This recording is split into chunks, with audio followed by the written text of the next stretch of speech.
kasih atas kesempatan yang telah diberikan.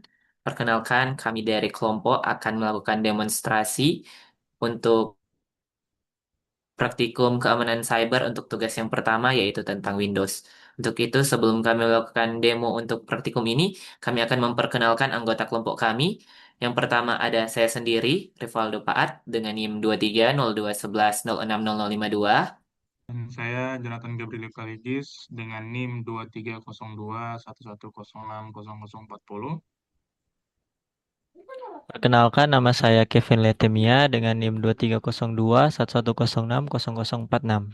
Perkenalkan, nama saya Roynaldo Mailangkai dengan NIM 23021110600053. Oke, saat ini kita akan masuk dalam yang pertama yang akan dijelaskan oleh teman saya. Perkenalkan, nama saya Roynaldo Mailangkai dan pada kesempatan kali ini saya akan menjelaskan proses pada part 1 sampai dengan part 4. Di sini kita langsung saja masuk pada part 1. Awalnya kita disuruh untuk mendownload Windows Sys Internal Suite. Ini untuk linknya. Kita disuruh ekstrak dan masuk pada step 2. Kita buka file yang sudah kita ekstrak tadi.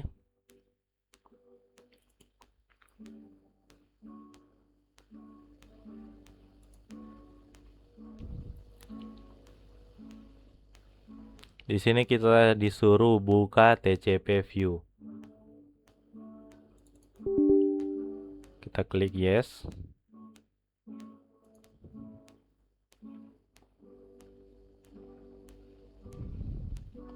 Kita close saja untuk file explorer-nya.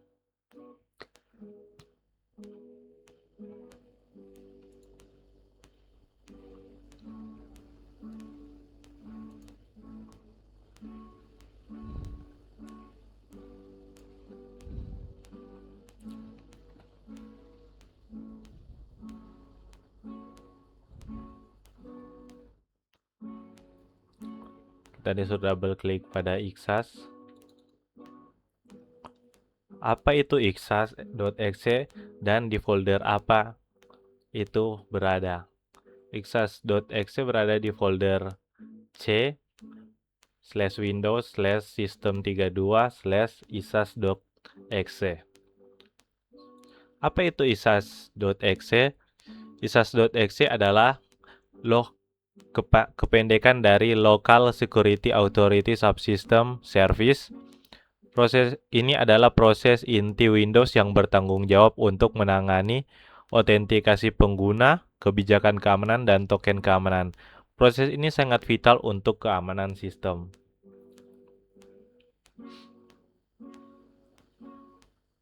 Kita lanjut pada step 4.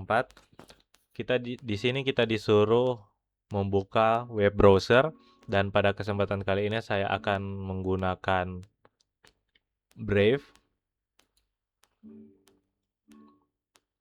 Nah, bisa kita lihat di sini.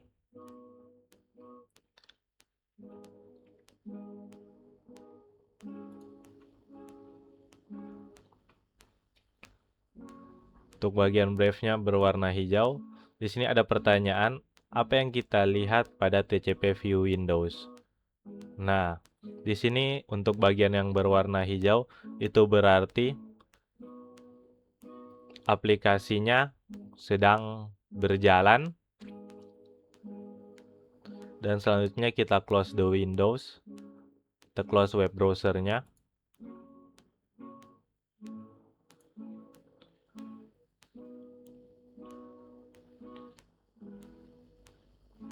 Bisa kita lihat untuk Brave-nya tadi berwarna merah dan langsung hilang.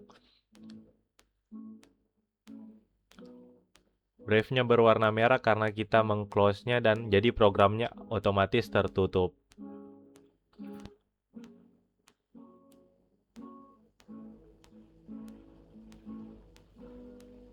Di sini kita disuruh membuka lagi untuk web browser-nya.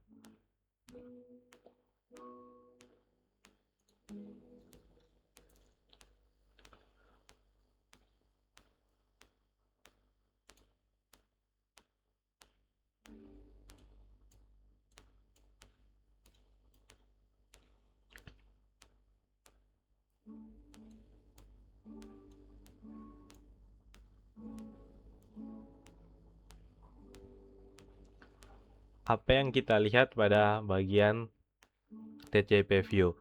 Nah, pada bagian ini proses konten Microsoft Edge yang menangani halaman web dan ekstensi. Selanjutnya di bagian sini juga ada proses host generic untuk layanan Windows Win32. Itu digunakan untuk menghosting beberapa layanan Windows dan juga ada layanan subsistem otoritas keamanan lokal yang bertanggung jawab atas autentikasi pengguna dan kebijakan keamanan.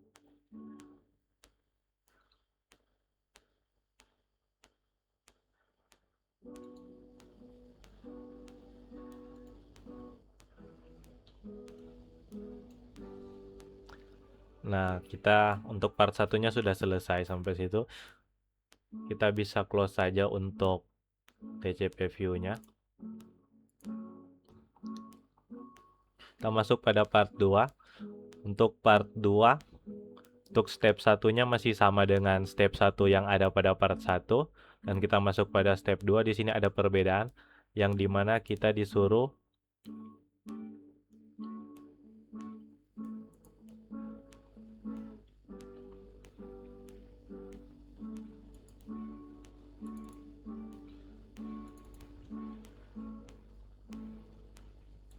di sini kita disuruh membuka procxp.exe.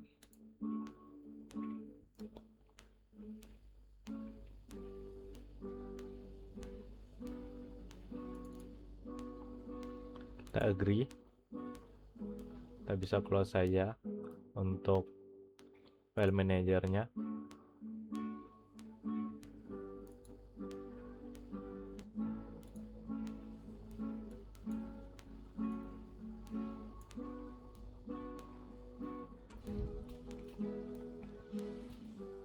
Nah, ini untuk displaynya.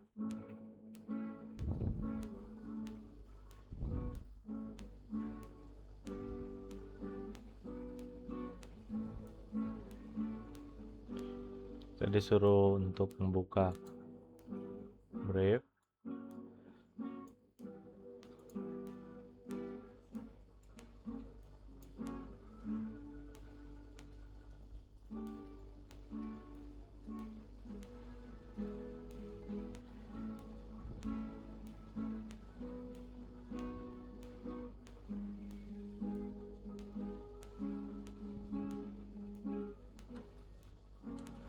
Kita kill prosesnya. Kill proses. Langsung berwarna merah dan langsung menghilang. Di sini ada pertanyaan, apa yang terjadi ketika kita mengkill prosesnya? Yang terjadi adalah Windowsnya akan langsung terclose, otomatis dihentikan. Kita lanjut pada step 3. Di sini kita disuruh membuka command prompt.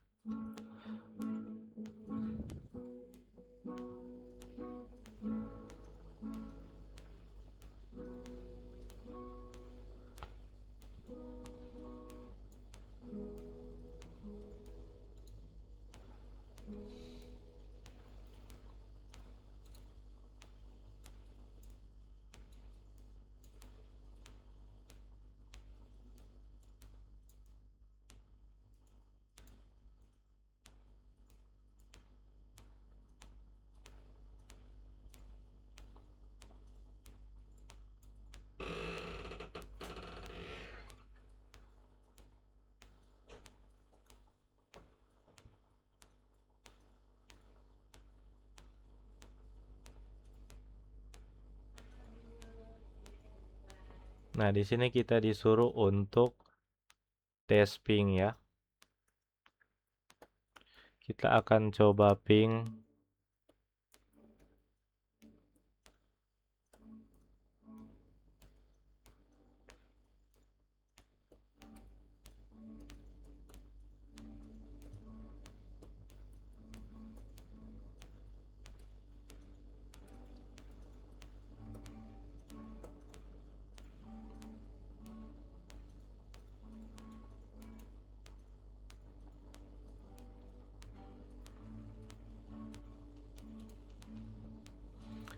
Apa yang terjadi pada ketika proses ping dilakukan? Bisa kita lihat tadi di sini.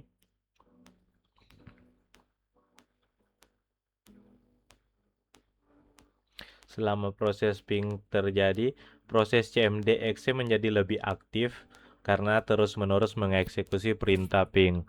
Proses anak seperti conhost exe juga aktif terlibat dalam menangani antarmuka baris perintah. Di proses explorer, terdapat peningkatan aktivitas di bawah proses CMD-exe yang menunjukkan operasi yang sedang berlangsung saat paket dikirim dan diterima.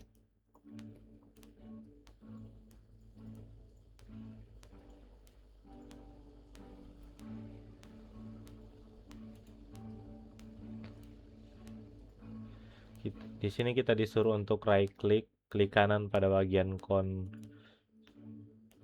kita disuruh untuk cek virus total. Kita klik yes.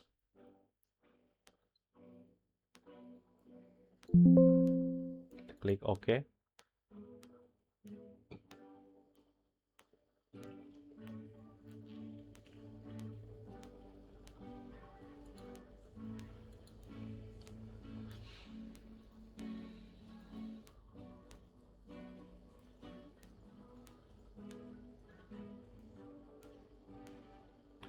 Di sini kita disuruh untuk right klik kanan pada cmd.exit, terus kita kill prosesnya.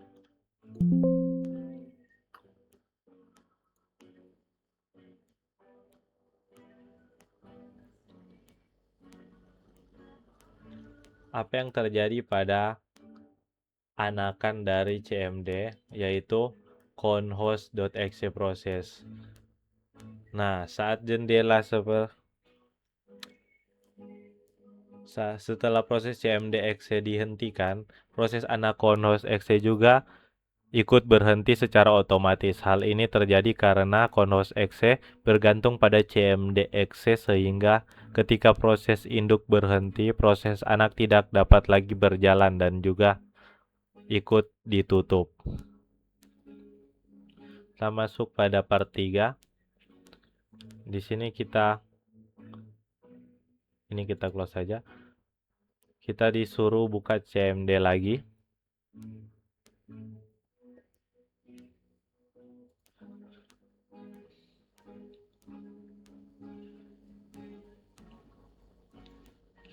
Kita perhatikan pada bagian Process Explorer window. Pada conhost exe kita klik kanan, Property, kita pilih Threads, oke.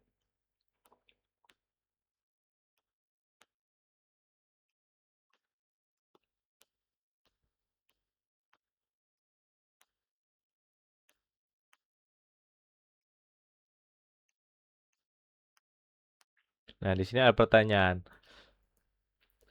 Jenis informasi apa yang kita bisa lihat pada properti Windows?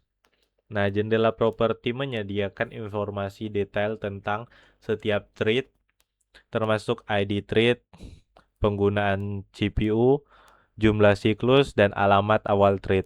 Jendela ini juga menampilkan detail tambahan seperti status waktu, waktu mulai, waktu kernel, waktu pengguna, peralihan konteks, tingkat prioritas, prioritas memori, dan prosesor yang digunakan. Informasi ini membantu dalam kita menganalisis bagaimana setiap thread berkinerja dan memanfaatkan sumber daya sistem.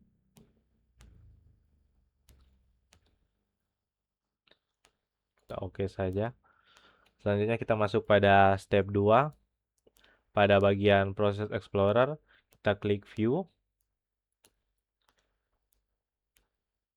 Show Lower Pane, terus kita ke bagian Handle. Apa yang di sini ada pertanyaan, what are the handles pointing to? Nah, handle tersebut ini menunjukkan ke berbagai sumber daya dan objek sistem yang dikelola oleh sistem operasi seperti file directory,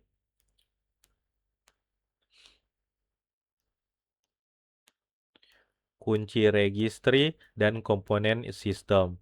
Ini termasuk jalur seperti file system di direktori Windows, objek perangkat, dan objek terkait kernel yang digunakan atau diakses oleh proses conhost.exe selama eksekusinya.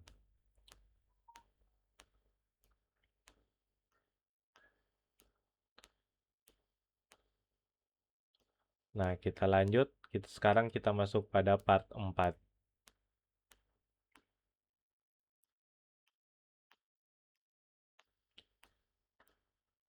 Untuk proses Explorer-nya kita sudah bisa close dulu. Pada part 4 di sini kita disuruh membuka Regedit atau Registry Editor. Kita yes.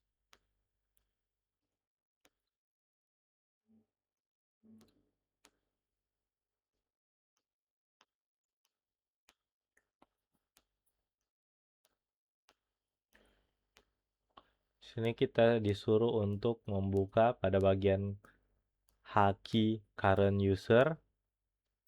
Kita cari software. Terus proses Explorer.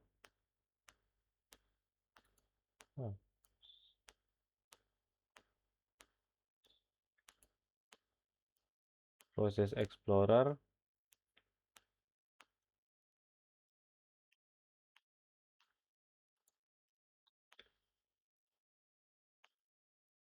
Kita cari EULA accepted.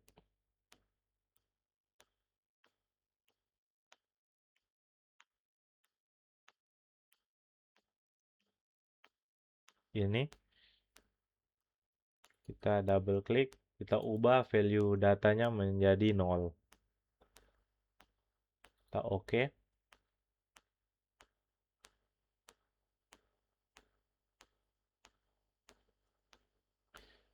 Di sini ada pertanyaan, what is value for this registry key in the data column?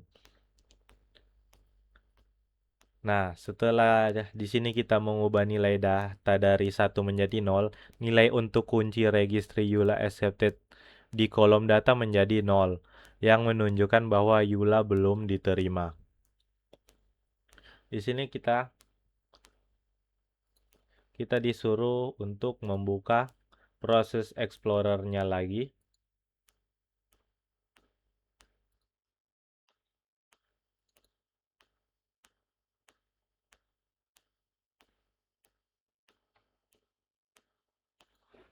Nah,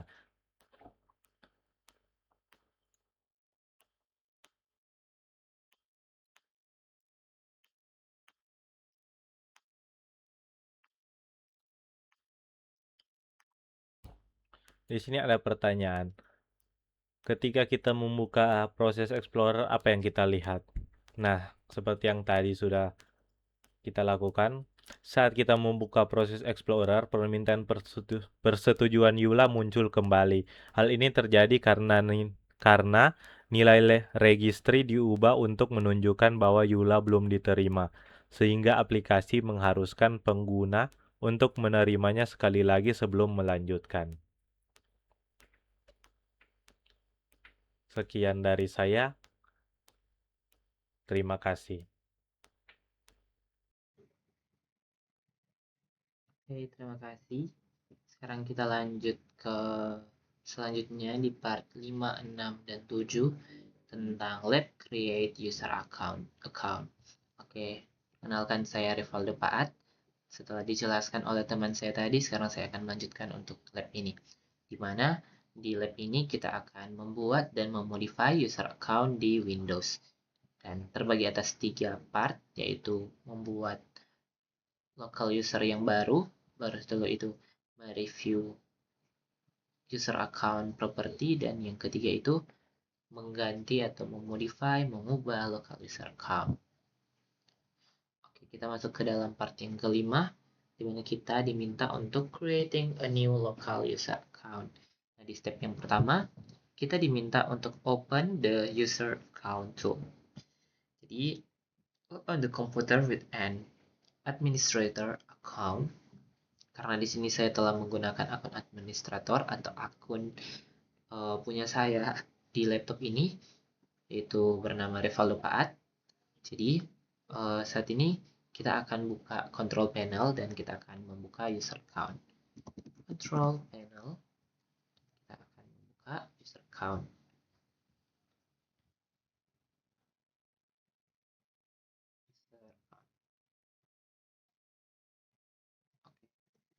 Setelah user account terbuka,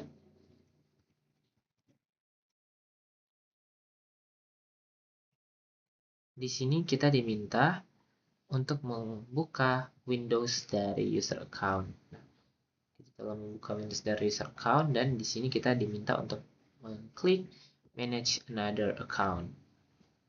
Nah, di sini kita bisa lihat bahwa Manage Account dalam Windows ini hanya ada satu akun yang sebagai administrator, yaitu Revaldo Paat.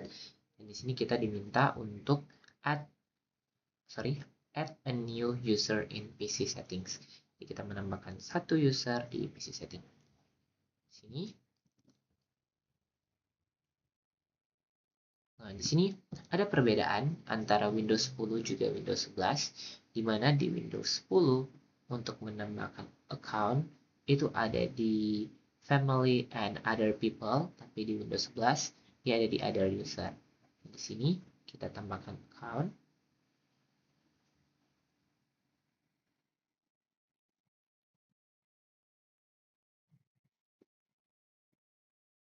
Nah, di sini ketika ada pertanyaan how will this person sign in, bagaimana orang ini akan sign in ke dalam akun ini.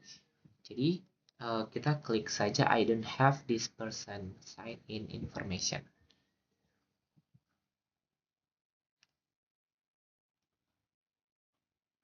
Nah, setelah itu dia akan masuk ke dalam sini, itu let's create account. Sini kita diminta untuk menekan klik add an user without a Microsoft account. Jadi kita akan menambahkan akun baru, akun local user baru tanpa Microsoft account. Baru kita diminta untuk memasukkan nama kita. Saya akan menggunakan nama sesuai dengan yang ada di modul, yaitu user 1. Dan kita diminta untuk memasukkan password. Untuk passwordnya sendiri saya akan menggunakan sesuatu yang mudah untuk diingat seperti 18 kali. 3, 4, 5, 6, 7, 8. 1, 2, 3, 4, 5, 6, 7, 8. Nah, ada perbedaan antara Windows 11 dan juga Windows 10, di mana di Windows 10 kita bisa langsung untuk melanjutkan untuk membuat akunnya, tapi di Windows 11 ini kita itu harus mengisi security question. Jadi jika kita lupa password, kita bisa mengisi security password yang adalah sebagai pemulihan kita. Di sini saya akan menggunakan untuk pertanyaan-pertanyaan seperti what was your first pet name. Di sini saya akan menggunakan banyak data, 3 data dummy. Di sini untuk what's your first pet name, saya akan menggunakan contoh nama Al mungkin. Baru untuk city west, what is the name of the city where you were born, saya akan menggunakan mungkin Manchester.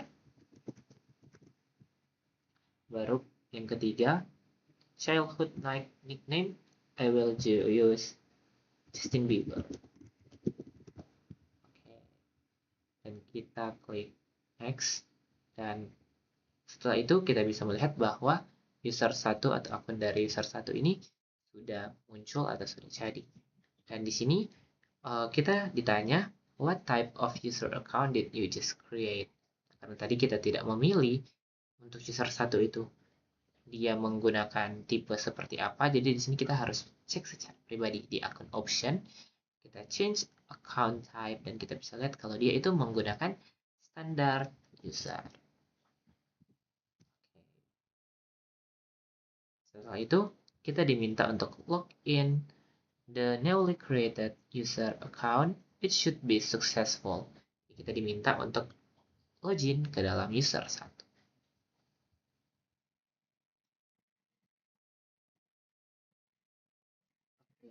Ini setelah kita diminta untuk login into the newly created akun, di mana kita telah login ke akun user 1 kita.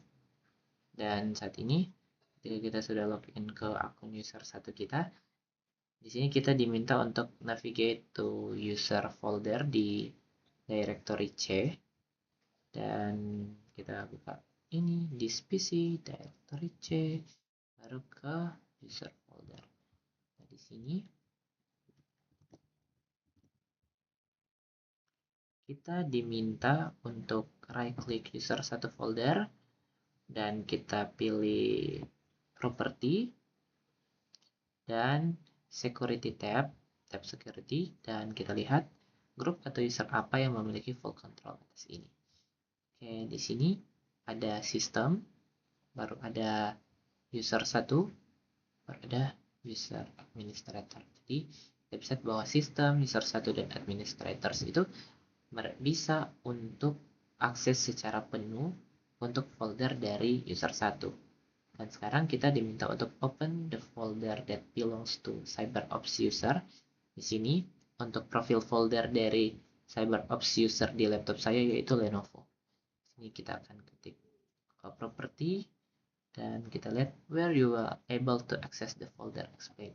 Jadi ketika kita buka dari tab kita yaitu di Lenovo, kita tidak bisa melihat untuk size-nya, kita juga tidak bisa melihat untuk size on disk-nya, juga kita tidak bisa melihat untuk contents-nya.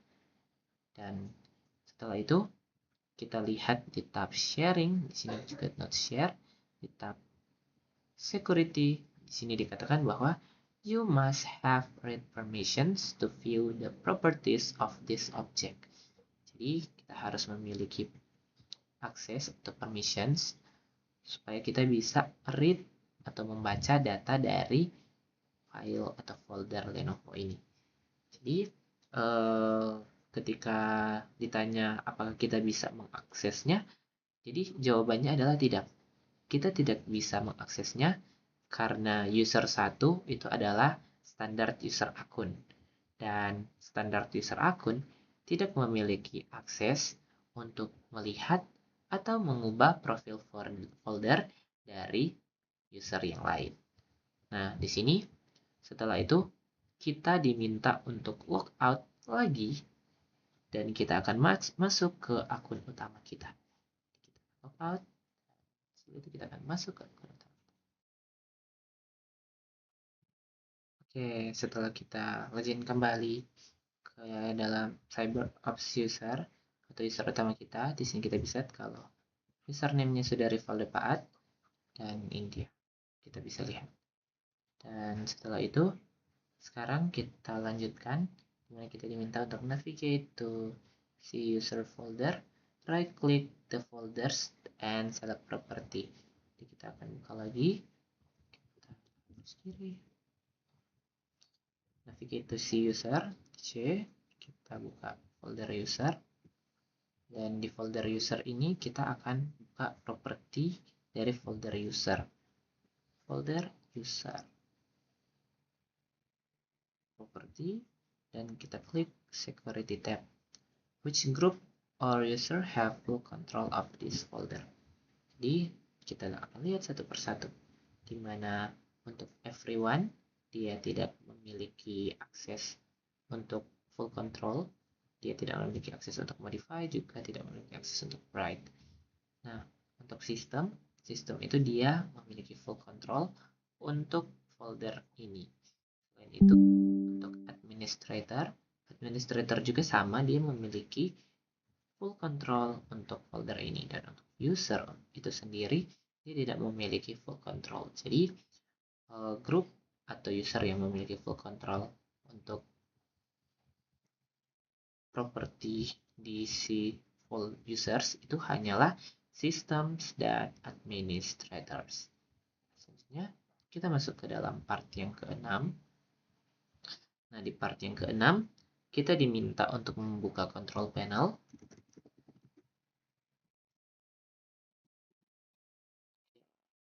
baru kita diminta untuk select administrative tool. Nah, di Windows 11 itu sendiri, administrator tools itu sudah diganti menjadi Windows Tools. Dan ketika kita buka Windows Tools, sini kita bisa melihat yang kita cari yaitu Computer Management. Sesuai dengan yang di modul, di mana di modul itu kita diminta untuk membuka Computer Management. Nah, setelah Computer Management dibuka, kita bisa untuk memilih select local users and group dan klik users folder.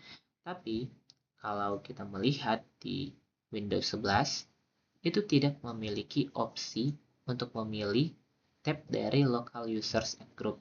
Dan saya telah mencari dokumentasi resmi dari Microsoft dan untuk local users dan group itu hanya bisa diakses oleh pengguna Windows 11 Pro dan juga pengguna Windows 11 Enterprise. Jadi untuk Windows 11 yang selain dari itu, mereka tidak bisa untuk mengakses untuk local users and group dari Computer Management. Nah, agar kita bisa melihat member of dari user 1, di sini saya telah menemukan cara lain, di mana kita bisa menggunakan Windows Run atau Windows plus R, dan kita cukup ketikkan di situ net plwiz, dan kita klik OK. Nah, di sini kita bisa melihat bahwa kita terbuka satu window yaitu user account. Dan di user account ini kita bisa melihat grup dari masing-masing user yang ada di laptop ini. Dimana untuk username dari Rivaldo Paat itu sendiri atau nama username singkatnya itu Lenovo, itu dia masuk ke dalam administrators. Ini adalah CyberOps-nya di laptop saya. Dan untuk user 1, dia termasuk dalam grup users. Dan di sini ini sudah terjawab di mana which group is user 1 is member of. User 1 is member of users dan CyberOps users which group is the users of member of, dia adalah administrators. Karena di sini untuk username saya yaitu menggunakan email saya. Dan sekarang kita akan lanjut ke part yang ketujuh. Nah, di part yang ketujuh kita diminta lagi untuk membuka control panel, karena di sini saya masih ada control panel, jadi saya akan buka control panel dari sini. Nah, di control panel ini kita diminta untuk membuka user account. Di user account ini kita diminta untuk membuka manage another account. Dan kita diminta untuk membuka user 1. Nah, di user 1 yang awalnya dia hanya tertulis user 1, local account dan password protected, di sini kita akan merubah akun type-nya. Di mana kita klik change account type dan kita menggantinya menjadi administrator dan kita change account type. Nah, setelah itu kita bisa melihat dia menjadi user, local account, administrator, password protected. Jadi dia telah memiliki akses administrator. Setelah itu, kita akan masuk untuk melihat lagi grup dari user 1. Kita akan membuka control panel administrative tools dan computer management. Tapi seperti yang saya bilang tadi bahwa ini tidak bisa diakses untuk di Windows 11. Kita akan menggunakan Windows Run dan matikan net plwiz. Dan di situ kita bisa melihat user account di sini atau user 1, dia telah menjadi member atau group of users dan juga administrators. Dan sekarang berarti ini, maaf, ini jawabannya harusnya users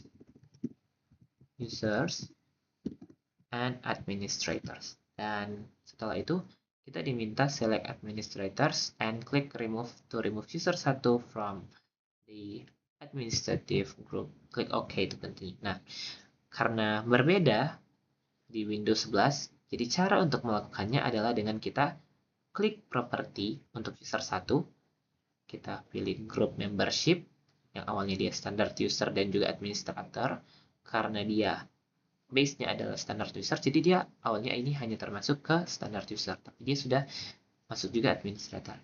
Nah, di sini cara untuk meremove-nya, kita pindahkan dulu dia ke administrator, Baru setelah itu kita apply, kita oke, dan di situ untuk usernya hilang, dan kita properties lagi, kita group member, kita pindahkan lagi dia ke standard user.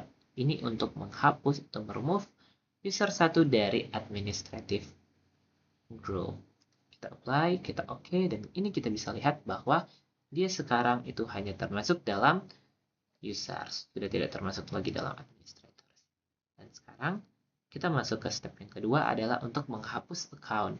Nah, di sini cara untuk menghapus account kita bisa dengan langsung meremove di sini, dan setelah itu dia akan langsung terhapus untuk akunnya. Tapi kita juga bisa menggunakan cara lain, another way to delete a user account. Dengan cara kita buka settings dengan Windows plus I untuk langsung membuka settings. Nah, di settings kita buka account, baru di account itu kita buka other users.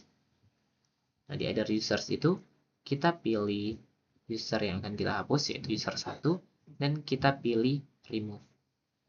Dan kita pilih delete account and data. Nah, di sini ketika kita memilih user 1 untuk di delete account and data, profil folder yang ada di dalam sini juga akan ikut terhapus. Berbeda dengan kalau kita remove di control panel. Untuk profil foldernya tidak akan terhapus. Dan kita oke. Nah, di sini ketika kita telah menghapus, kita bisa mengecek juga di control panel, di user management. Dimana kita buka lagi control panel untuk mengecek apakah dia sudah terhapus atau belum.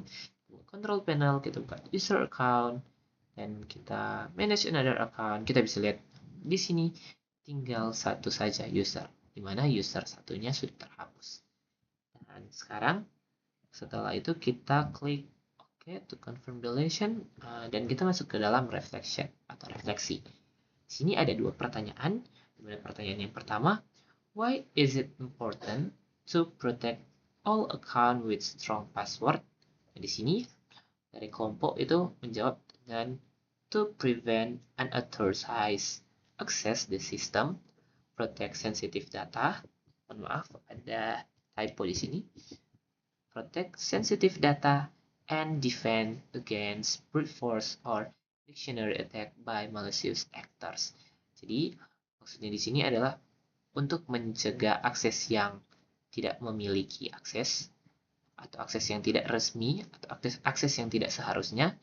Selain itu, untuk melindungi sensitif data atau data sensitif, dan juga untuk mencegah atau mendefense dari serangan brute force atau pencobaan kata sandi yang dituliskan secara berulang-ulang oleh aktor yang tidak dikenal atau oleh orang yang tidak dikenal. Nah, untuk pertanyaan yang kedua, why would you create a user with standard privilege? Dari kelompok itu menjawab, to enforce the principles of least privilege, standard users cannot make system-wide changes, install potentially malicious software, or access other users' private files. Jadi, kenapa kita meng-create user sebagai standar privilege? Karena untuk membuat seminimal mungkin akses dari user tersebut. Jadi, standar user itu mereka tidak bisa untuk mengubah sistem, dan juga ketika akan menginstal aplikasi yang berbahaya atau software yang berbahaya, mereka akan kesulitan untuk mematikan antivirus dan lain sebagainya. Juga selain itu, kenapa yang paling sering atau yang paling berguna yaitu standard user itu tidak bisa untuk mengakses private file dari user yang lain. Oke, sampai di sana untuk part 5, 6, 7, dan selanjutnya akan dilanjutkan oleh teman saya. Terima kasih.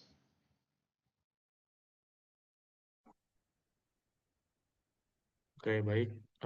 Kita lanjut ke dalam part selanjutnya. Dari sebelumnya part 7 kita akan masuk.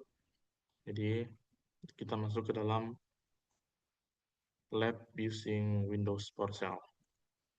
Nah, di sini ada objektif, yaitu kita akan mengeksplor some of the function of PowerShell. Jadi di sini kita harus mempersiapkan dulu PowerShell dan juga mungkin kita akan juga menggunakan CMD untuk perbandingan juga terminal CMD dan PowerShell. Tapi di sini sebelum kita masuk, kita akan menggunakan Windows 11, bukan Windows 10, karena di gambar yang akan ditampilkan di sini itu gambar-gambar yang ada di Windows 10. Sedangkan di sini tutorialnya akan menggunakan Windows 11. Nah, kita lanjut saja. Yang pertama, kita akan required yaitu one Windows PC with PowerShell installed and internet access. Jadi jangan lupa ada internet juga. Selanjutnya, kita masuk dalam step 3. Kita akan mengakses PowerShell console dengan banyak cara untuk mengakses PowerShell. Bisa dari start, bisa klik kanan, terminal, atau mungkin langsung search di PowerShell. Di Windows ya, seperti ini. Seperti yang saya bilang tadi, di Windows 11 berbedaan tampilannya dengan Windows 10 untuk tampilannya. Jadi jika menggunakan Windows 10 atau 11 ataupun yang lama atau mungkin ada yang terbaru, jika video ini sudah ada yang terbaru, dia akan berbeda lagi mungkin untuk tampilan terminalnya. Setelah itu, kita akan masuk ke step 4. Jadi, start maksudnya ini, klik start ini, artinya di bagian sini. Ini startnya, Windows, gitu. Kita akan enter dir at the prompt in both Windows. Oh, maksudnya kita akan enter dir, kita akan ketik dir di command prompt dan PowerShell. Nah, enaknya di Windows 11, dia bisa membuka dua terminal di dalam satu tempat seperti ini, satu wadah seperti ini, dia bisa membuka dua. Kalau ini kita add seperti ini, dia akan muncul PowerShell lagi, tapi jika ingin menggunakan CMD, bisa saja dengan cara klik di bawah sini, command prompt. Nah, sama, tapi perbedaannya kalau PowerShell dia ada PS seperti ini, kalau command prompt dia normal, tidak ada apa-apa. Nah, selanjutnya kita akan tulis dir di 2.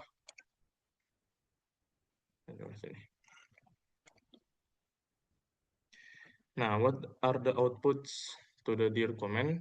Nah, untuk Windows PowerShell sendiri, dia ada perbedaannya. Ini ada warna, di sini tidak ada warna. Ini. Nah, itu perbedaan yang terlihat jelas dulu mengenai Windows PowerShell dan juga command prompt.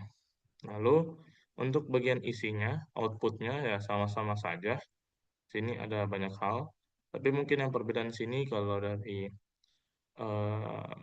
command prompt, dia ada tambahan seperti ini. Sedangkan kalau Windows PowerShell tidak ada. Ya.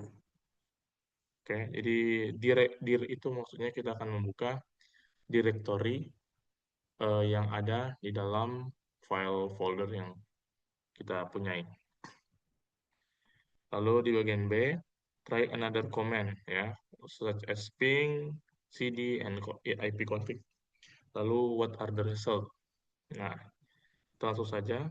Di sini kita langsung coba ping.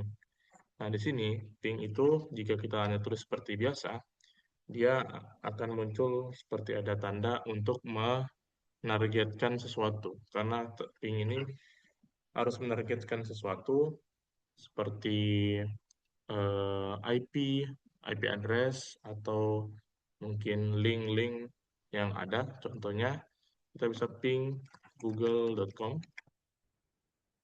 Dia akan memberikan, dia melempar data untuk ke Google, ke server Google, lalu membalikan data ke laptop kita sendiri. Jadi dia akan seperti itu. Jika pingnya dia balik dengan baik, maka dia loss-nya 0 dan 0% loss. Dan dia time-nya dia akan semakin tinggi seperti ini. Sebenarnya semakin rendah lebih baik, tapi di sini menunjukkan semakin tinggi, tapi loss-nya masih 0. Jadi masih aman. Sedangkan kita coba misalkan ping ke ini localhost kita ya. Jadi localhost sekalian yang punya, jadi dia IP-nya seperti ini. Seperti itu ya. Nah, di sini ada 0% juga loss-nya, jadi bisa aman. Itu untuk ping, jadi sama halnya juga dengan command prompt sih kalau ping. Jadi seperti itu. Ya sama halnya. Lalu kita coba cd. Nah, cd ini artinya change directory. Jadi kita harus lihat dulu directory yang mana yang kita akan pergikan. Jadi di sini kita akan ada di directory user. Nah, kita akan pergi contohnya ke directory itu file folder ya. Misalkan dokumen. Ada nggak dokumen? Oh, di sini. Oh, sorry. Ya, ada dokumen. Jadi kita akan ke cd change directory documents. Nah, di sini kita lihat dia berubah seperti ini ya. Ini perbedaannya terlihat jelas juga ya. Nanti kita akan melihatkan ada perbedaan untuk operasi sistem atau sistem operasi tergantung penulisan kata di setiap terminal. Jadi kalau di Windows dia case insensitive, artinya case-nya atau huruf-hurufnya itu tidak berpengaruh mau besar mau kecil seperti ini. Misalkan D documents ini yang besar, terus kita lihat direktorinya. Jadi misalkan sini kita targetkan ada tugas juga, kita balik lagi ke documents, directory, dan masih sama kan, masih ada tugas jukanya. Otomatis di sini menunjukkan bahwa operasi sistem Windows itu case insensitive. Nanti untuk pembuktian case sensitif dari operasi sistem lainnya seperti contohnya yang case sensitif itu yaitu Linux akan dibuat video tersendiri. Karena itu kita lanjut saja. Lalu sebenarnya ada ipconfig. Nah, ipconfig ini bisa dicoba sendiri. Dia akan memunculkan output mengenai IP address ya seperti ini, subnet mask dan default gateway. Di sini mungkin agak sedikit sensitif. Mungkin saya oh ya, dia agak sedikit sensitif untuk ipconfig karena itu adalah IP address, subnet mask dan juga default gateway dari localhost punya kita sendiri sekalian gitu. Jadi agak mungkin bisa dicoba sendiri. Jadi kalau saya coba mungkin dia akan muncul IP config saya dan itu agak sedikit berbahaya. Jadi bisa dicoba untuk IP config-nya. Dia akan muncul IP address, info-infonya IP address, subnet mask, and default gateway, dan mungkin ada hal-hal lain juga yang ditambahkan bisa dilihat di IP config. Selanjutnya export cmdlets.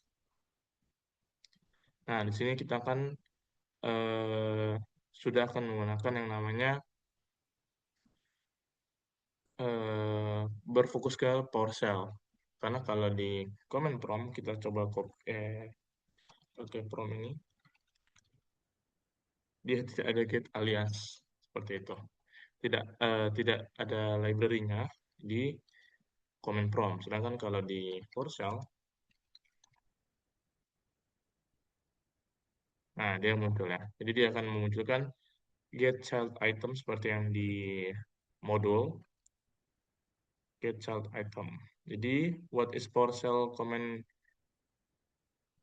for dir itu dia akan menampilkan get child item. Jadi this let follows the verb noun naming convention used in PowerShell and is used to retrieve file and folders in directory.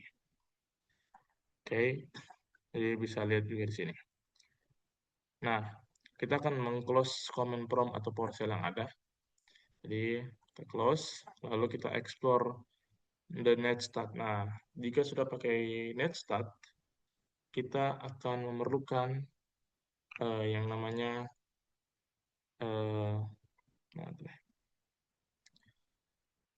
administrator. Tapi di sini karena menggunakan PowerShell, kita bisa dengan PowerShell saja.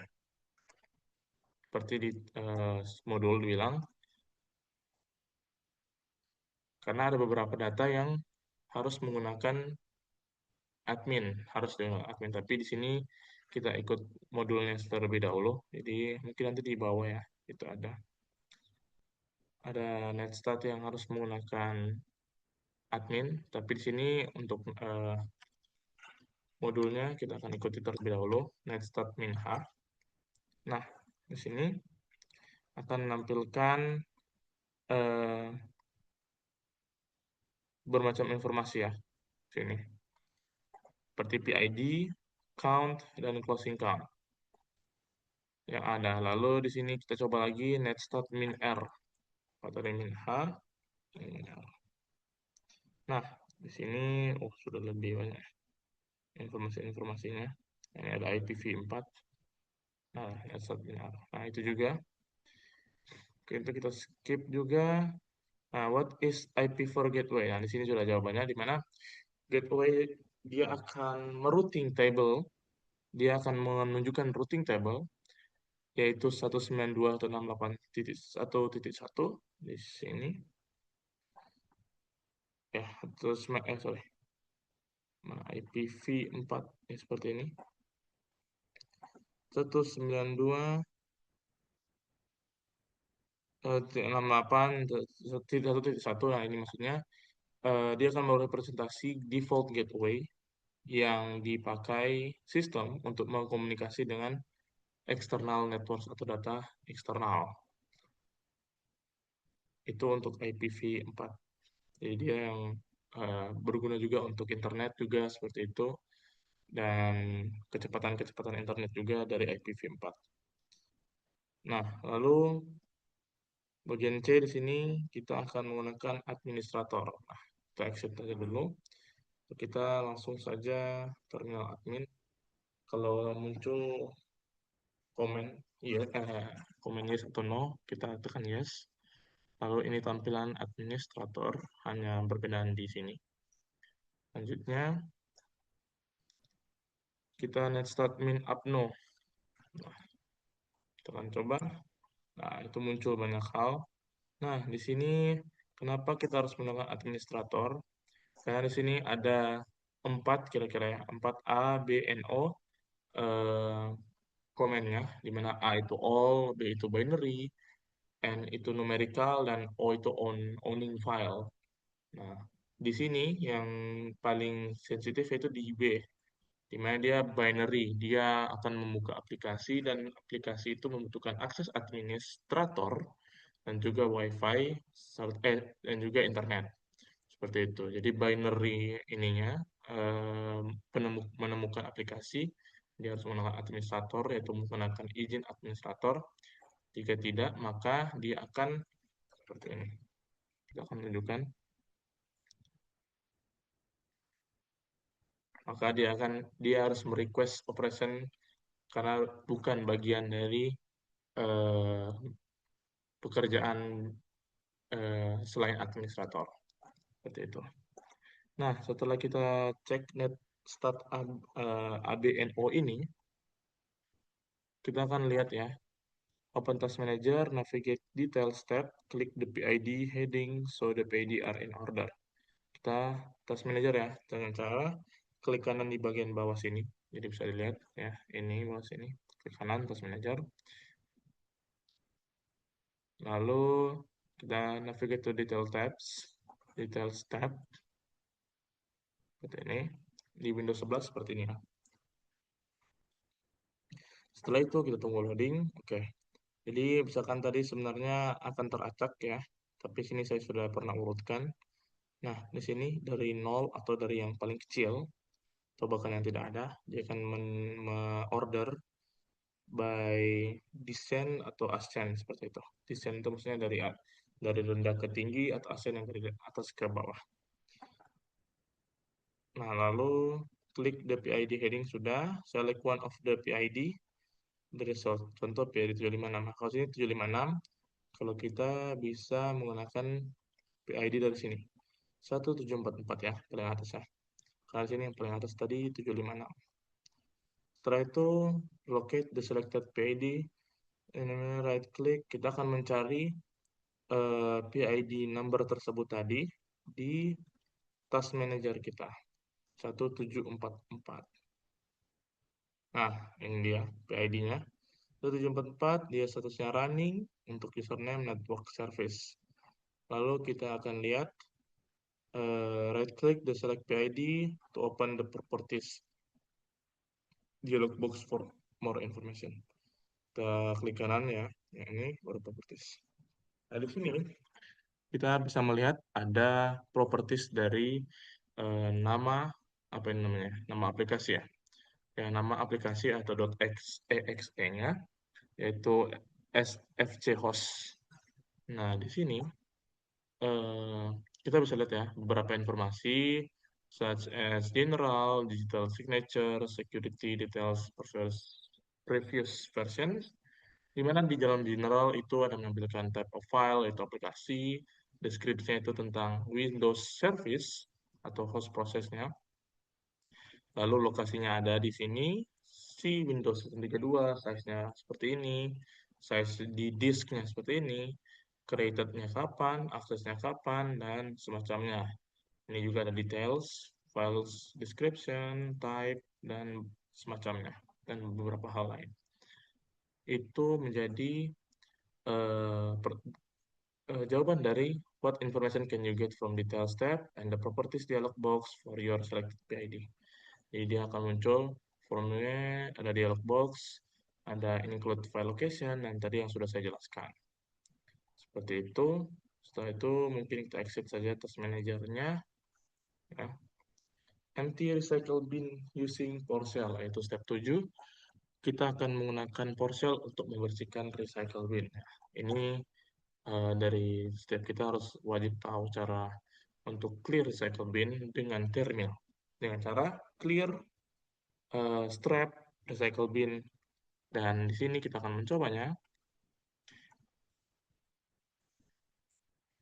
Clear min recycle bin. Nah, di sini ketika kita yes, maka dia akan menghapus. Tapi sebelum itu saya akan memperlihatkan recycle bin saya. Nah, seperti ini ya. Seperti ini. Jadi ketika kita akan menghapusnya, maka dia akan ya otomatis hilang ya pastinya. Misalkan kita yes to all ya. Karena di sini diminta performing the operation clear recycle bin on target all of the contents of the recycle bin. Jadi dia akan menghapus semua yang ada konten yang ada di recycle bin. Misalkan kita tekan A. Ya, maka dia akan langsung otomatis menghapus ya. Jadi data-data saya tadi langsung memang hilang dan sudah clear, sudah tidak ada. Itu jika menjawab pertanyaan lagi di what happened to the files in the recycle bin. Jika yes, maka dia terhapus, permanently deleted, dan jika tidak, maka ya tidak akan terhapus. Seperti itu. Oke, itu bagian dari lab using Windows PowerShell, dan terakhir ada reflection di mana refleksi dari PowerShell ini yaitu di develop atau dibangun untuk task automation ya, dan juga configuration management, di mana ya di sini mempermudah juga bagi kita untuk mengakses, mengatur, dan juga mengelola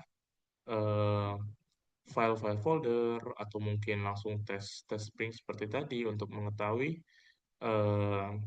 ping yang berjalan, atau kita akan testing balik untuk ke localhost kita, laptop kita. Jadi itu gunanya juga PowerShell, dan masih banyak hal lain seperti yang tadi yang sudah diperlihatkan, boleh bermain-bermain di file folder,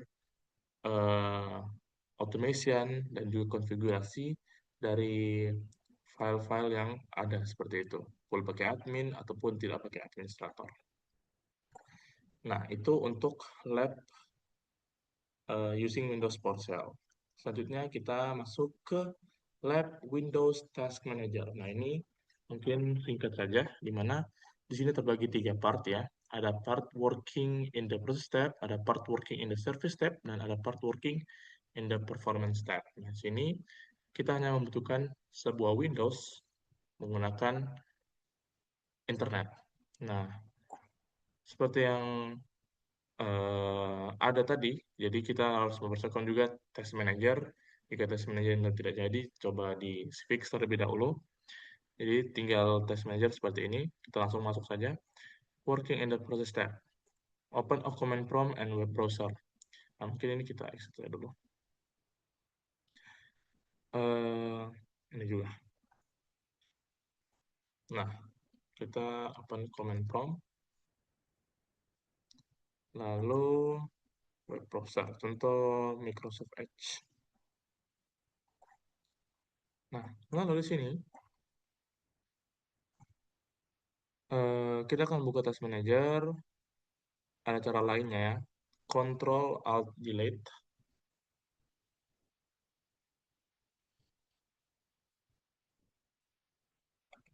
Kita akan coba Control Alt Delete untuk task manager. Jadi seperti itu. Atau mungkin lebih gampangnya sih ini. Atau seperti ini. Ya, ini Control Alt Delete ketika kita membukanya di bagian luarnya, bagian luar sekali. Jadi kayak mau dimatikan untuk laptopnya itu ada di situ. Seperti mungkin tadi kalau ke record ya, tapi kalau tidak record mungkin bisa coba. Tapi jangan hati-hati di sini bisa eh, jangan menekan hal yang salah seperti itu agar tidak terjadi hal yang meributkan. Tapi setelah itu langsung buka saya Task Manager. Tapi cara gampangnya juga ada di Control Shift Escape. Langsung buka Task Manager. Oke, lanjut saja.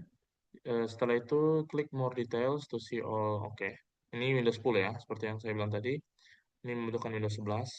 Saya menggunakan Windows 11, tapi di sini membutuhkan Windows 10. Tapi di sini bisa penyesuaian saja karena perbedaan dari tampilan. Klik More Details to see all process that are listed in the process tab. Nah, process tab ya seperti ini. Bisa diperbesar di sini ya, dijalankan beberapa proses, di mana di sini ada apps. Kalau di Windows 10 ada apps, background process, dan juga ada Windows process. Nah, kalau di Windows 10, di Windows 11 dia langsung semuanya seperti itu. Nah, di sini kenapa disuruh buka command prompt and web browser? Karena kita akan mencoba memperlihatkan prosesnya, yaitu Microsoft Edge yang saya tekan ini dan juga terminal. Ini yang command prompt tadi ya. Seperti ini. Nah, setelah itu, expand the Windows Command Processor heading. Dengan cara kita bisa buka ya tadi, sini, command prompt, seperti ini. Apa yang ada di sini? Ya, under the Windows Command Processor heading, ada the associated process such as console Windows, host console.exe is listed. Jadi di situ ada juga yang namanya console ya Windows host. Di sini ada PT juga. Jadi kalau itu besar nih console Windows NPT host, tapi kalau di sini console Windows host juga ada seperti ini di jalan tapi di paling bawah karena itu sudah bagian background prosesnya seperti itu. Coba kita cek. Oke, loading. Mungkin sambil record jadi agak lemot. Nah, kita scroll agak ke bawah dan akan muncul ya console window host-nya. Lalu ada cons. Ya, itu yang aplikasinya con host. Ya, ini con host-nya ini untuk background prosesnya. Selanjutnya kita masuk ke dalam bagian 5, bagian E. There are three categories. Nah, ini ada three categories, yaitu the app process, the background process, the Windows process. Seperti yang ada, yaitu the apps process itu aplikasinya, background process itu dia di-execute in the background by application yang open seperti tadi task manager, CMD, command prompt, dia dibuka, tapi ada juga background prosesnya itu console Windows host atau conhost.exe-nya itu ada di list. Lalu Windows process itu tidak di shown as figure, jadi eh, tapi dia running di background seperti itu. Nah, sini juga ada ya, sum of background process or Windows process. Dia bisa juga eh, terasosiasi dengan foreground process. Nah, contohnya, if you open command prompt window, the console Windows host process will be start. Jadi dia saling eh, berkaitan atau dia akan saling merantai seperti itu. Jadi misalkan dia bangun, maka yang lain itu dia akan menariknya supaya dia terbangun seperti itu. Jadi misalkan tadi command prompt, dia akan membangunkan konsol window hostnya. Dia seperti itu, dia akan membangunkan. Jadi dia akan muncul di background proses ataupun di Windows proses sesuai dengan kebutuhannya. Contohnya seperti ini ya. Kalau di modul, dia ada konsol Windows hostnya, seperti saya tadi. Nah, di sini right click console window host and select properties. What is the location? Oke. Di sini sudah tertulis jawabannya, tapi saya akan membuktikan. Console window host, kita akan properties. Kita akan melihat bahwa di sini ada C Windows System 32 ya, lokasinya. Di C Windows 32. Ah, ini untuk bagian aplikasinya. Jadi kalau bagian aplikasinya dia ada di dalam sistem 32 ada namanya aplikasi conhost.exe. Oke, selanjutnya kita akan close the command prompt window. What happens to window command processor and karena ketika kita menutup semuanya ini, kita bisa lihat di task manager apa yang akan terjadi. Kita coba lihat di bagian proses di keseluruhan loadingnya. Oke. Itu dia. Jadi command prompt-nya juga ya akan menghilang karena sudah di enter. Ini ada beberapa Windows command processor yang ada, kita juga ntest seperti ini jika memang tidak dibutuhkan ya. Itu ntest artinya kita akan menghapus proses yang berjalan seperti itu. Tapi hati-hati jika sembarang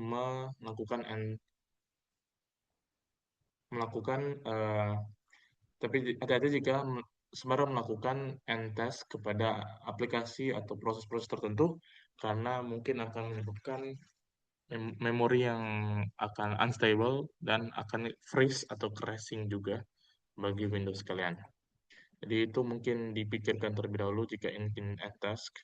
Tapi jika seperti tadi, itu tidak apa-apa karena memang sudah seharusnya untuk di test karena sudah di close seperti itu. Oke. Nah, klik di memory heading a second time. Oke. 2 kali. Ini exit dulu. Oke, 2 kali. Oh ya, second time jadi ini. Nah, ini yang paling bawah sampai paling atas tadi ya. Nah, what effect does this have on the column? Nah, kalau kita akan klik 1 kali, atau mungkin lihat saja sesuai dengan memorinya. Jadi dia sesuai list ya, ascend atau descend ya. Dia ascend maksudnya dari atas sampai bawah, lalu descend, ascend dari tinggi sampai rendah, descend itu dari atas sampai bawah. Seperti itu. Atau mungkin terbalik ya, mungkin bisa dikoreksi. Tapi intinya itu dari rendah ke besar dan besar ke rendah. Tinggi ke rendah, tinggi ke rendah, rendah ke tinggi. Seperti itu. Nah, lalu step 3, right click on the memory, resource values, memory percent. Jadi, ini resource values, memory percent. Nah, dia akan menampilkan persentase dari semua memori yang dipakai oleh setiap aplikasi yang berjalan atau proses yang berjalan. What does this have on the column? Ya, dia changing the memory column to percents. Jadi dia mengganti tadi memori berapa MB megabyte. Sorry. Ini values ke persen seperti itu. Seperti ini yang di kanan itu megabyte ke persen seperti itu.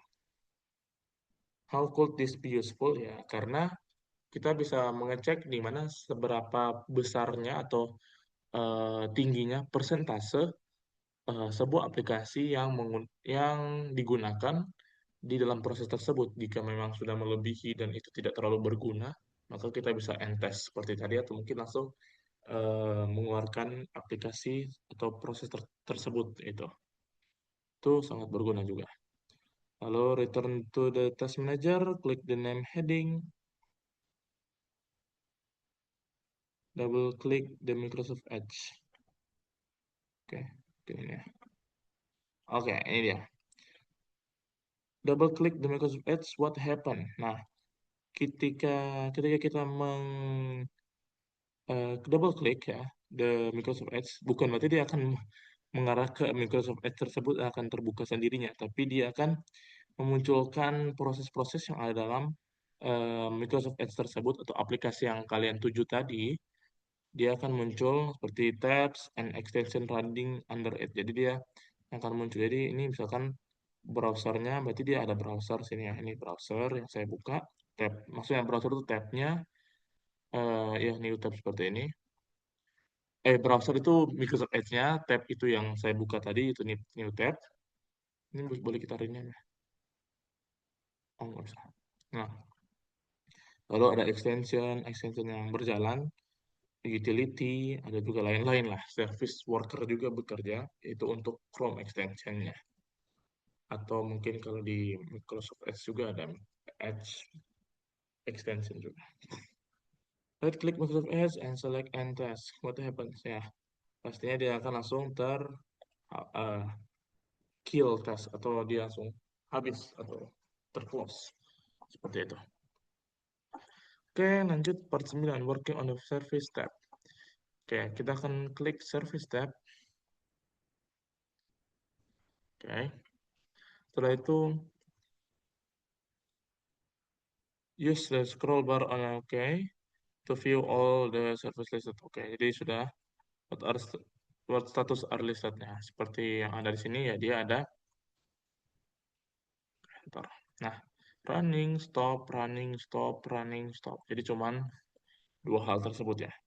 Kecuali kita restart, tapi kan nggak mungkin statusnya restart. Dia ada start dan running juga. Boleh restart, tapi dia hanya sementara, terus langsung dia masuk ke running atau stop. Itu untuk working service tab ya. Hanya memperlihatkan status dari service-service yang ada, yang berjalan, ataupun yang stop, atau diberhentikan paksa.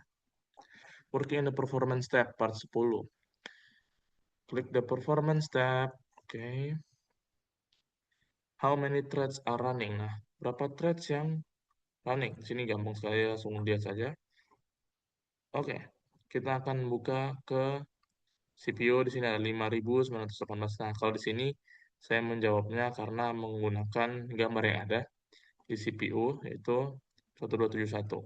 Kalau di sini 5881. Kalau prosesnya itu ada 104, saya menyesuaikan juga dengan ini. Tapi kalau di sini prosesnya ada 335. Jadi ada jumlahnya 335 yang berjalan prosesnya. Lalu klik di memory. Oke. Aduh, habis baterai.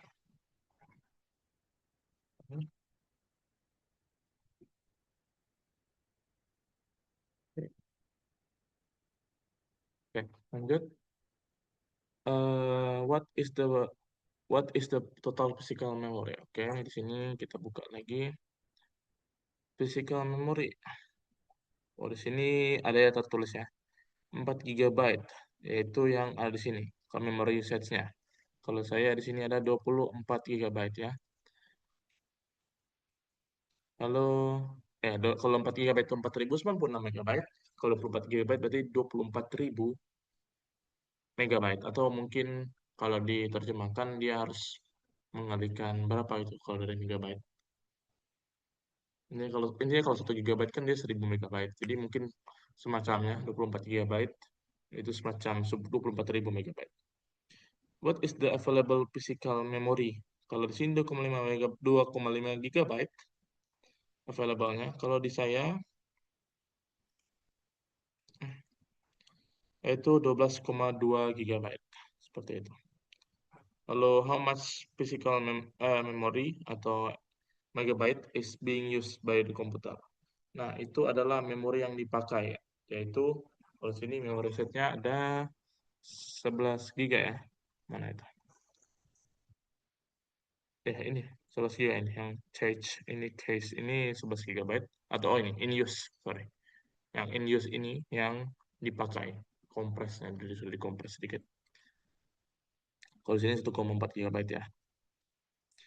Oke, lanjut klik Ethernet chart in the left panel on one step. Ethernet atau WiFi lah. Nah, kalau di situ Ethernet, kalau di sini WiFi. Karena saya menggunakan WiFi kalau di situ Ethernet. What is the link speed? Kalau sini link speednya 100 kilobyte per second ya, 100 kbps. Kalau saya 100 kbps juga ya, sama. Oke, what is the IPv4 address of the PC? Kalau sini 1.15. Kalau saya 192 atau 68 atau 66 atau 69. Oke. Step 4, klik Open Resource Monitor. Resource Monitor to open the Resource Monitor performance from the Performance tab in Task Manager. Performance tab kita akan membuka yang namanya apa tadi? Open Resource Monitor. Oke, kita akan cari Resource Monitor. Nah, Resource Monitor.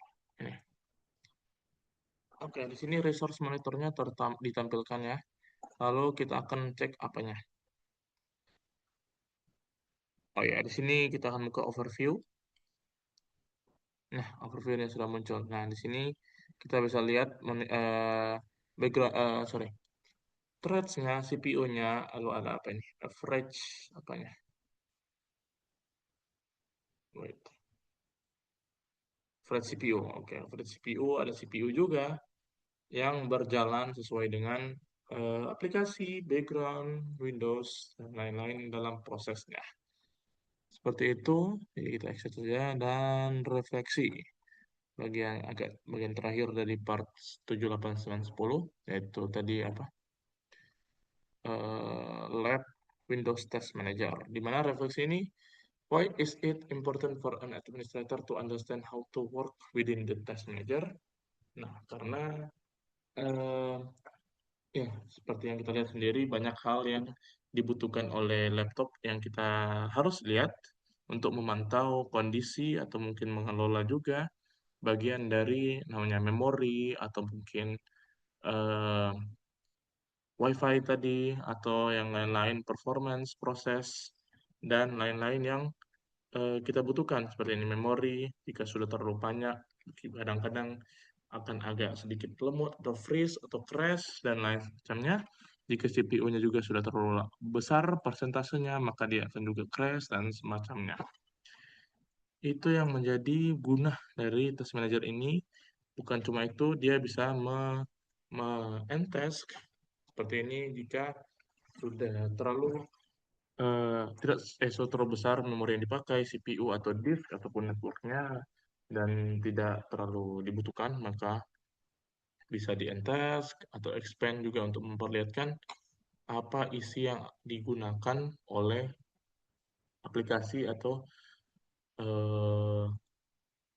aplikasi yang berjalan di proses ini gitu. Jadi apa saja sih yang ada dalam situ? Nah, yang berjalan kita bisa lihat dan jika tidak berguna kita bisa end-test untuk meringankan laptop atau mungkin PC atau mungkin device kalian seperti itu. Itu saja dari saya. Terima kasih.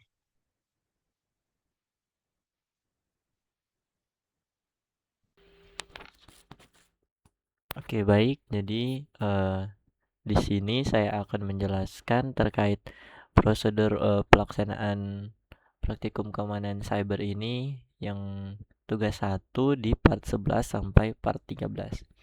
Oke, langsung saja di sini ada introduction, di mana pada lab ini kita akan menggunakan administrative tools untuk memonitor dan memanage sistem resource dari Windows. Kemudian lanjut ada recommend equipmentnya, yaitu sebuah Windows PC yang memiliki akses ke internet.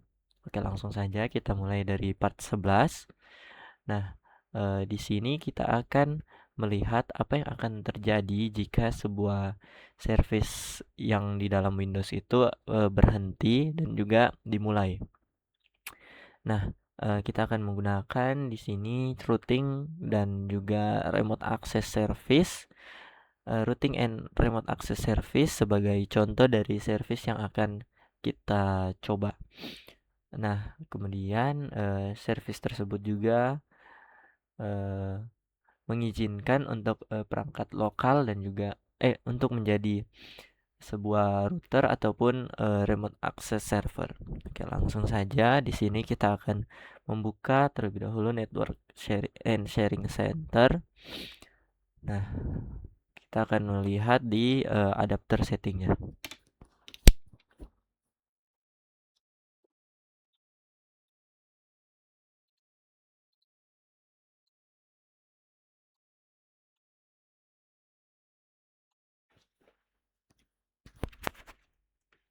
Oke, bisa bisa kita lihat di sini di adapter setting di network connection. Kita bisa melihat seperti ini tampilannya untuk network connection-nya. Nah, ini merupakan perangkat yang terhubung WiFi yang terhubung pada perangkat saya, PC saya Windows. Kemudian di sini ada Ethernet dari VirtualBox yang terinstall pada perangkat saya. Nah, lanjut kita akan membuka administrative tools dan kita akan membuka performance monitor.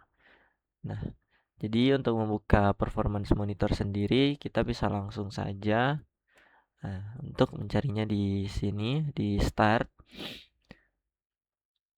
Nah, ini performance monitor. Ini kita minimize terlebih dahulu. Nah, seperti ini kita membuka performance monitor.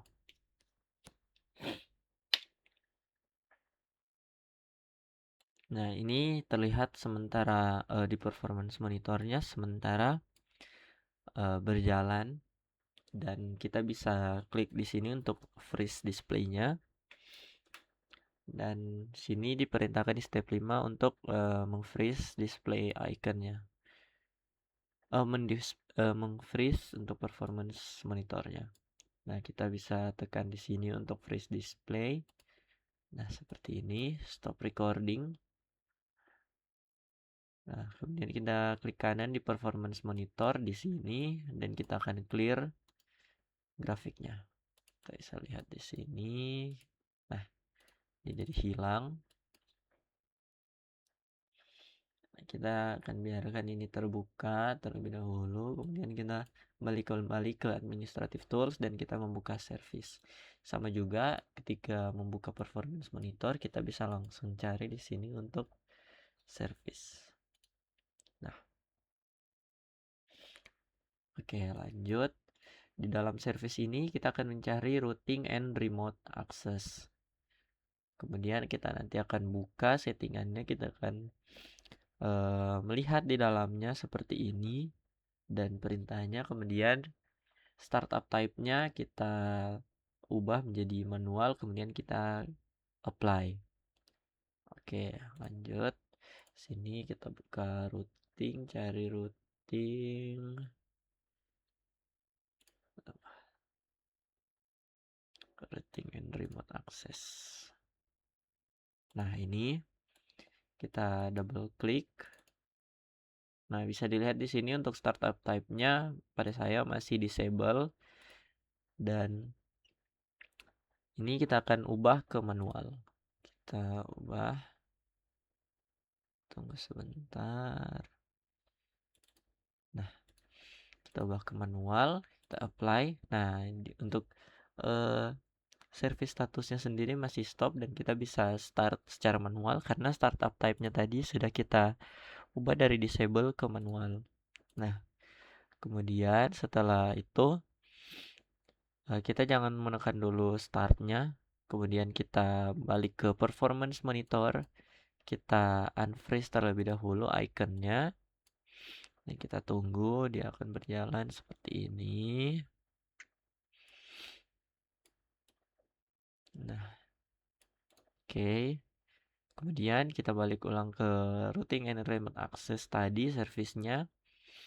Kemudian kita start untuk service tersebut.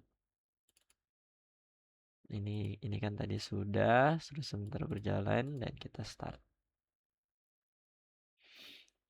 Nah, kita lihat mungkin ada yang terjadi di sini. Kembali ke bawah. Nah, setelah kita start tadi, dia akan muncul untuk stop dengan status service-nya itu running sementara berjalan karena sudah kita start. Nah, kita kembali ke network connection yaitu di sini. Nah, kita refresh menggunakan tombol F5.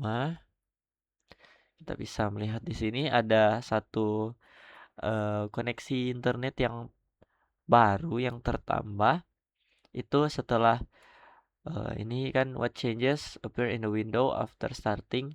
Nah, untuk perubahan sendiri yang terjadi di jendela di window network connection ini, kita melihat ada satu koneksi baru yang muncul karena kita telah menjalankan service dari routing and remote access ini.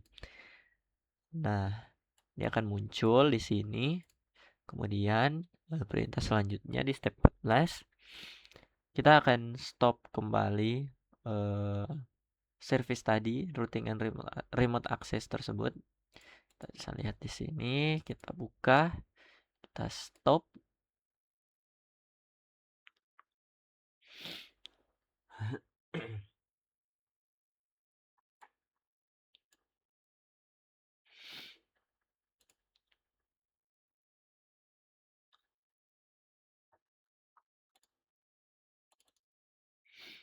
Ini memakan sedikit waktu ya.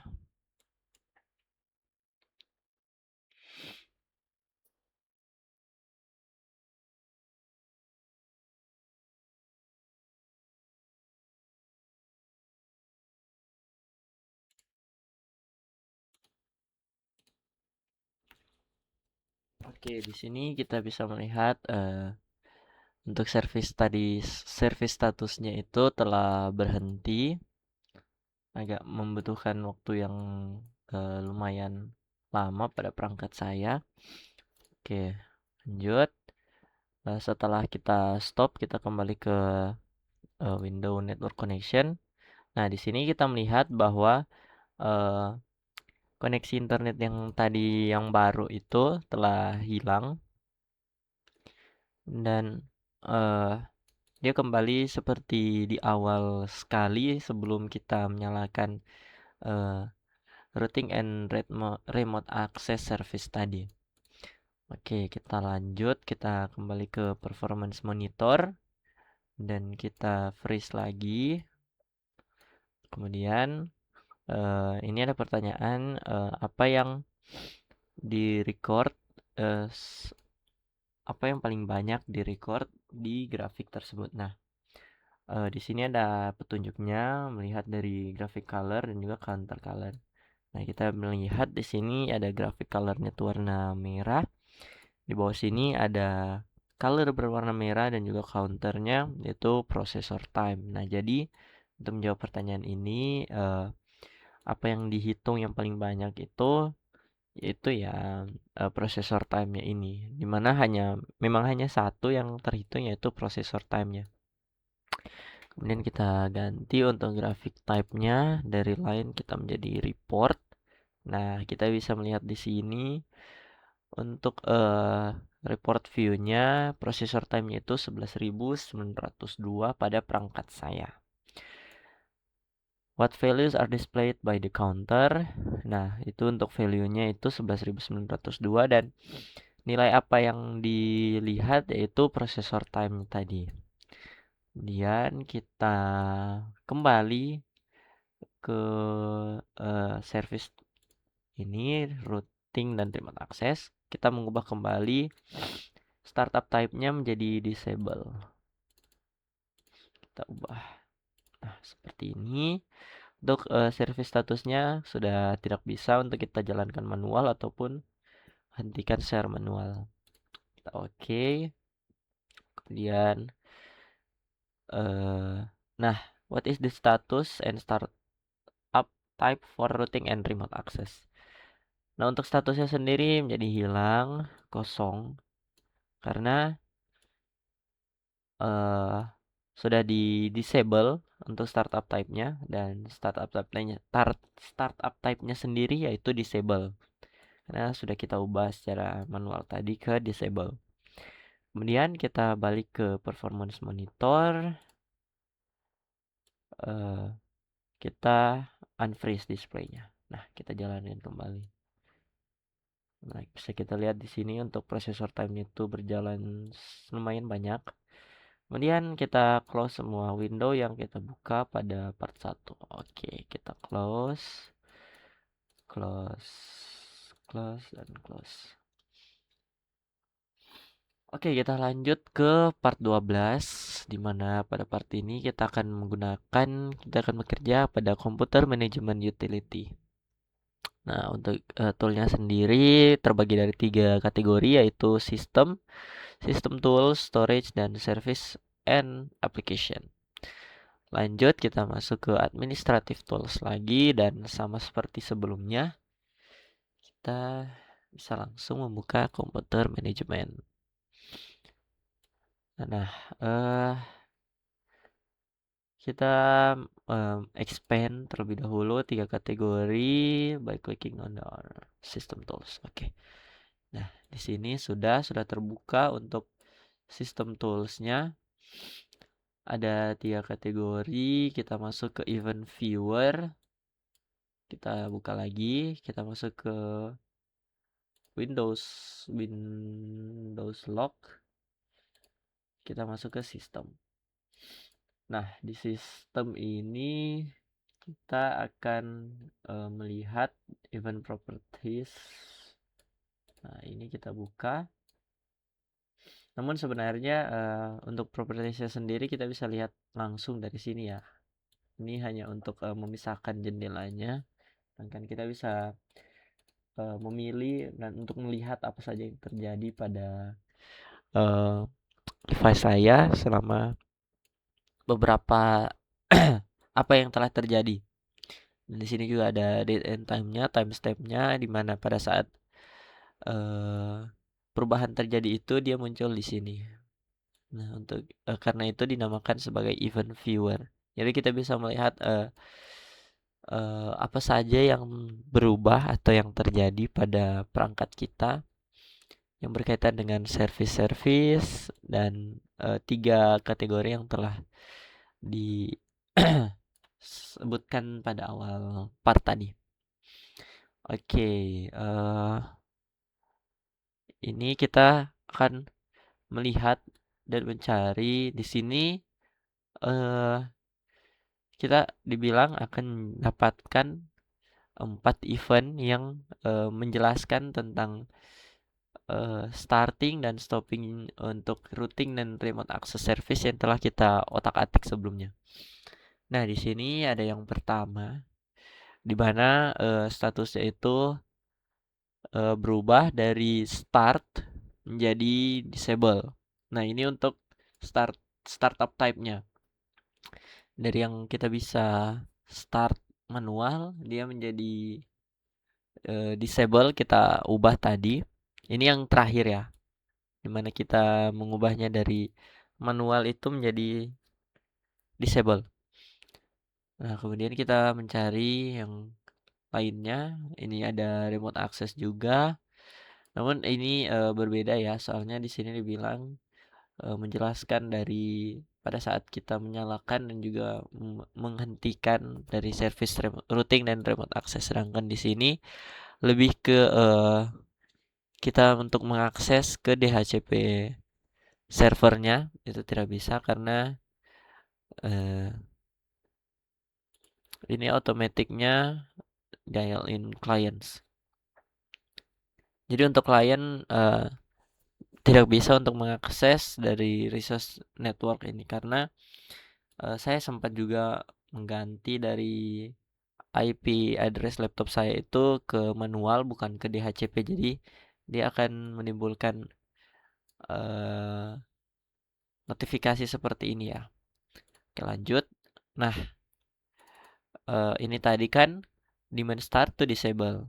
Ini yang setelah kita berhentikan. Nah, ini yang sebelumnya. Ini yang dari awal kita akan coba menyalakan service tadi. Dia berubah dari disable menjadi start. Nah, jadi kita mengubah startup type-nya tadi itu dari sebelumnya yang disable kita ubah ke manual. Nah, ini untuk percobaan yang sebelumnya start to disable. Nah, saya sempat mencoba juga untuk beberapa kali percobaan ya di luar recording ini, dan ini yang sebelumnya, yang sebelum saya rekam. Nah, ini kan dibilang untuk for event ya, for event. Nah, sedangkan saya hanya mendapat 2 event saja setelah melakukan prosedur di part 12 ini, dan mungkin saja saya juga kurang tahu karena ada perbedaan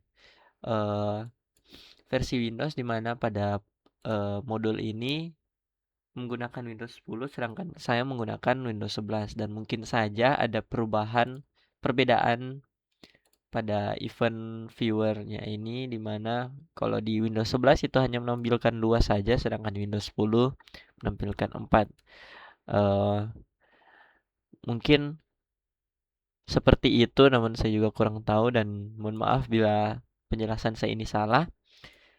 Karena memang pada event viewernya ini hanya menampilkan 2 status saja. 2 event saja. Itu saat mengubah startup type-nya.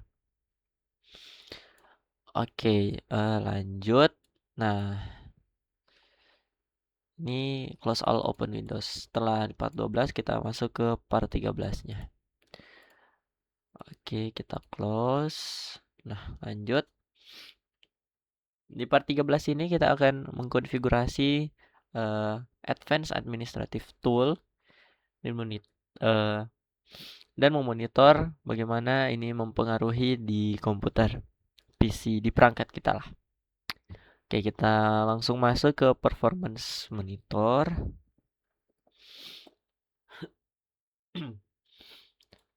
Nah, sekarang kita membuka data collector set user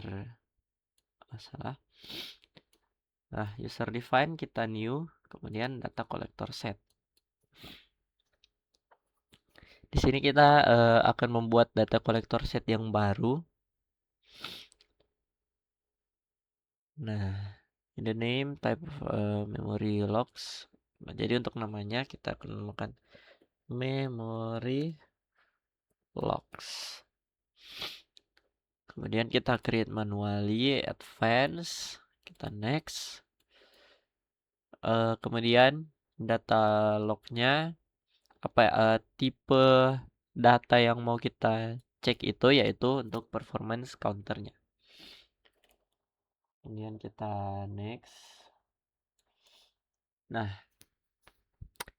untuk performa yang akan kita cari, kita akan pantau, yaitu kita akan menambahkan di sini. Tunggu sebentar. Nah, dia loading. Kemudian kita akan mencari di memori dan kita akan pilih select megabytes dan kemudian kita add. Kita mencari di sini untuk yang memori di atas. Nah, ini dia. Kita buka, kita cari yang available megabytes. Kemudian kita add di sini. Dia nantinya muncul di sebelah sini. Nah, seperti ini. Kemudian kita oke. Nah, di sini kita akan set untuk interval waktunya itu selama 4 detik. Jadi interval 4 detik ini di mana pada saat kita muncul untuk grafik, muncul untuk datanya itu setiap 4 detik gitu. Jadi 4 detik dia akan muncul untuk performa counternya, lognya, log performanya. Kemudian setelah itu kita next. Nah, di sini kita akan browse. Kita browse, kemudian cari di local disk C, kemudian perflux. Nah, ini di local disk C, perflux. Nah, seperti ini, dan dia akan menjadi seperti ini. Di mana data ini nantinya akan disimpan di dalam folder perflux di disk C. Kemudian kita next terlebih dahulu. Nah, di sini screen open. Kita langsung saja untuk finish. Nah, di sini kita akan properties terlebih dahulu.